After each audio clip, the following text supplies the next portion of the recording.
অতিরিক্ত মা ভক্ত ছেলেকে বিয়ে করেছিলাম, তার মাসুল এখন আমার প্রতিটা মিনিট আমাকে দিতে হচ্ছে। হঠাৎ করেই আমাদের পরিচয়, তার কিছুদিন পরেই পারিবারিকভাবে আমাদের বিয়ে হয়। আমার বিয়েতে তেমন কোনো অনুষ্ঠান হয়নি। আমার বাবা একজন সাধারণ কৃষক ছিলেন বলতে আমার কোনো লজ্জা নেই। আমার চেহারা সুন্দর, গায়ের রং ফর্সা। আমি শিক্ষিত ছিলাম বলেই বড়লোক বাড়িতে আমার বিয়ে দেওয়া হয়।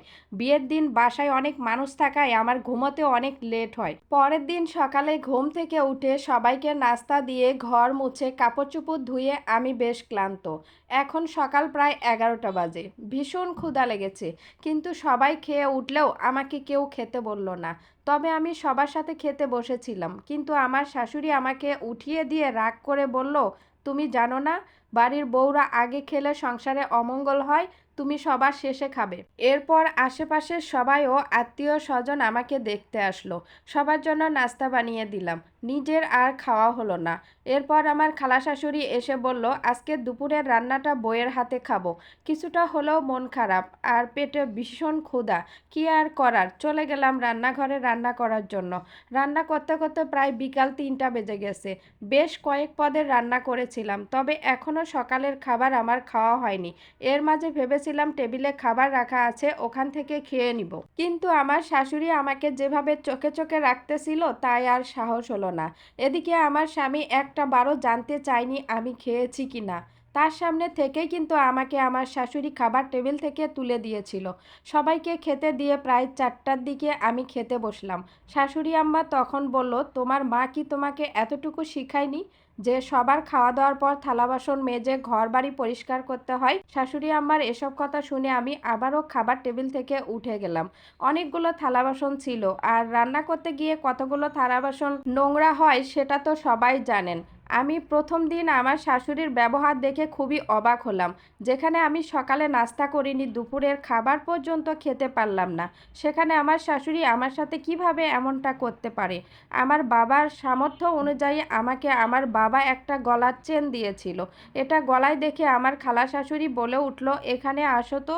আমার গলায় চিকন এ চেনটা দেখে বলে উঠল, কি ফকন্নি ঘর থেকে মেয়ে এনেছিস রে বোন, এরকম পাতলা সুতোর মতো চেন দিয়েছে। এসব কথা যখন শোনাচ্ছে তখন আমার স্বামীও পাশে ছিল। তখনই বুঝেছি মা ভক্ত ছেলের কাছে এসে পড়েছি। তার মা, বোন আর খালারা যেটা বলবে সেটাই আমাকে মাথা পেতে নিতে হবে। প্রথম দিন তাই কিছু বলে ওঠার সাহস হয়নি। মনে অনেক কষ্ট পেয়েছিলাম সেদিন আমার বাবাকে নিয়ে কথা বলার জন্য। এটা তো প্রথম দিনের ঘটনা ছিল। এরপর থেকে প্রতিদিনই একটার পর একটা বিষয় নিয়ে আমাকে কথা শুনিয়েই যেত।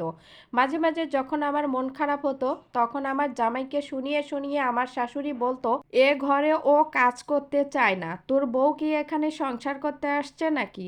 তার যদি এখানে মন না টিকে তাহলে ওর বাপের বাড়িতে দিয়ে আয়। এসব কথা সব সময় শুনতাম। আমার সংসার তো আমাকে করতেই হবে, কিন্তু আজও কি আমার শাশুড়ি আমার এ সংসারটা করতে দিবে? আমি যদি আমার জামাইয়ের সাথে একটু হাসি খুশি থাকতাম, ভালো থাকতাম, তখন আমার শাশুড়ির ভীষণ মন খারাপ থাকতো। তখন আমার সাথে একটা না একটা বিষয় নিয়ে ঝামেলা করতো।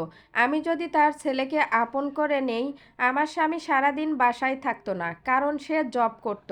রাতে বাসায় আসার সাথে সাথে বলতো, তোর বউ আমার সেবা যত্ন করে না, আমার কোনো কথা শোনে না, আমি নাকি সারাদিন ঘরের দরজা বন্ধ করে বসে থাকি। অথচ আমার স্বামী বাসায় না থাকলে আমার শাশুড়ি একটা না একটা কাজে সবসময় ব্যস্ত রাখতো। এভাবেই চলছে আমার সংসার জীবন। আর আমার স্বামী, তার কথা বাদই দিলাম। আমি জানি প্রতিটা মেয়ের আপন হয় তার স্বামী, কিন্তু আমার স্বামী আজ পর্যন্ত আমার কোনো কথাই শোনেনি। আমার শাশুড়ি বানিয়ে বানিয়ে যেটা বলবে সেটাই সে তাল মিলাবে। যদি দেখে আমার শাশুড়ির ভুল হচ্ছে বা তার মার কোনো ভুল হচ্ছে, তারপরও আমার ভুল ধরবে। কেন তুমি মায়ের সাথে এটা করছো, কেন ওটা করছো? আমার পরিবার তোমাকে যেটা বলবে সেটাই তুমি করবা। আমি যদি আমার জামাইকে বুঝিয়ে বলার চেষ্টা করি তখনই আমার গায়ে হাত তোলে। জানি না এ কোন পরিবারে এসে আমি পড়েছি, আর আমার এ সংসারই বা কতদিন চলবে। মাঝে মাঝে মনে হয় সব ছেড়ে বাবার বাড়িতে চলে যাই।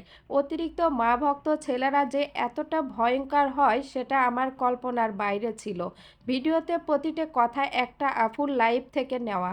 আশা করি আপনাদের ভিডিওটা অনেক ভালো লেগেছে। সবাই ভালো থাকবেন, সুস্থ থাকবেন। আল্লাহ হাফেজ।